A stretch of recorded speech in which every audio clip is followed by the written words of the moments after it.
ফলের ঝুড়িতে পড়ে থাকা পাকা কলাগুলো ফেলে দিচ্ছেন না তো? ফেলে না দিয়ে বাচ্চাদের স্কুলের টিফিনের জন্য বা বিকেলের নাস্তার জন্য ঘরেই কিন্তু বানিয়ে নিতে পারেন এই হেলদি ব্যানানা ব্রেড। এটা খেতে কিন্তু অনেক টেস্টি হয়, আর বিশেষ করে বাচ্চারা অনেক বেশি পছন্দ করে। তো তার জন্য দেখেন এখানে আমি 3টা পাকা কলা নিয়েছি। কলাগুলো একটু বেশি পাকা হলেই কিন্তু এই ব্যানানা ব্রেডটা খেতে বেশি স্বাদ হয়। তো কলার খোসাগুলো আমি ছুলে নিয়েছি। এখন এই কলাগুলোকে আমি একটা কাঁটা চামচের মাধ্যমে একদম ভালো করে ম্যাশ করে নিব। তো চেষ্টা করবেন কোনো শক্ত অংশ যেন না থাকে, একদম যেন এরকম মিহি একটা ম্যাশ তৈরি করে নিতে পারেন। তো কলাটাকে দেখেন আমি ভালো করে ম্যাশ করে নিয়েছি। এখন এর ভিতরে দিয়ে দিব 1/3 কাপ পরিমাণে মেল্টেড বাটার। আপনাদেরও যে বাটার ব্যবহার করতে হবে এমনটা না, আপনারা চাইলে এখানে 1/3 কাপ পরিমাণে সয়াবিন তেলও ব্যবহার করতে পারেন, অথবা ঘিও দিতে পারেন।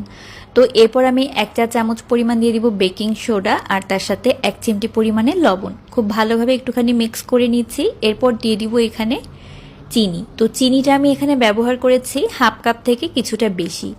তো আপনারা যদি চিনি খেতে না চান, চিনি ছাড়া শুধু কলার মিষ্টি দিয়েও এই পাউরুটিটা তৈরি করতে পারেন। তো এখানে আমি 1/2 কাপ পরিমাণ চিনি দিয়ে ভালোভাবে একটুখানি মিক্স করে নিচ্ছি। আর এরপর দিয়ে দিব এখানে ময়দা। তো ময়দা আমি 1.5 কাপ পরিমাণে ব্যবহার করছি। এই মাপগুলো মনে রেখে বানাবেন, একদম পারফেক্ট হবে। এখন ভালোভাবে এই ময়দাটাকে একটুখানি চেলে নিয়েছি। এবার ভালোভাবে এটাকে মিক্স করে নিতে হবে। তো আমি কিন্তু এই কলার পাউরুটিটা এভাবেই তৈরি করি, আর এভাবে পাউরুটি তৈরি করলে একদম পারফেক্ট হয়। আর পাউরুটিটা দেখতে অনেকটা কেকের মতো হয়, খেতেও কিন্তু অনেক বেশি স্বাদ। আমার তো বিকেলবেলা কফি দিয়ে এই কলার পাউরুটি খেতে ভীষণ ভালো লাগে। তো দেখেন আমি ময়দাটাকে ভালোভাবে মিক্স করে নিয়েছি। আর এখন দিয়ে দিব এখানে 1 চা চামচ পরিমাণে ভ্যানিলা এসেন্স। আপনারা অনেকে প্রশ্ন করেন আমি কোন ভ্যানিলা এসেন্সটা ব্যবহার করি। তো আমি কিন্তু কেকের শপে যে কিনতে পাওয়া যায় ভ্যানিলা এসেন্সগুলো, তো এইগুলোই ব্যবহার করি। তো 1 চা চামচ দিয়ে ভালোভাবে আমি মিক্স করে নিচ্ছি। এই এসেন্সটা আপনারা কেকের সামগ্রী বিক্রি করে যে দোকানগুলো, মানে কেক বানানোর সামগ্রীগুলো, সেখানে কিনতে পাবেন।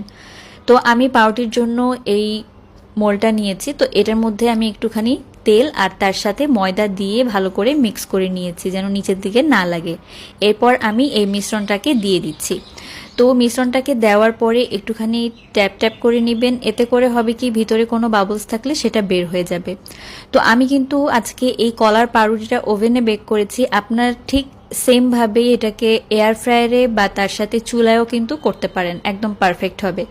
ওভেনে আমি প্রথমে 10 মিনিটের জন্য 170 ডিগ্রিতে প্রিহিট করে নিয়ে তারপর 40 মিনিটের জন্য 150 ডিগ্রিতে কেকটাকে বেক করে নিয়েছি। তো আমার কলার পাউরুটি দেখেন একদম সুন্দর করে উঠে গিয়েছে। আর এখন এটাকে আমি একটুখানি ঠান্ডা করে তারপর আপনাদেরকে কেটে দেখাচ্ছি। তো এই কলার পাউরুটিটা আপনারা বানিয়ে রাখতে পারেন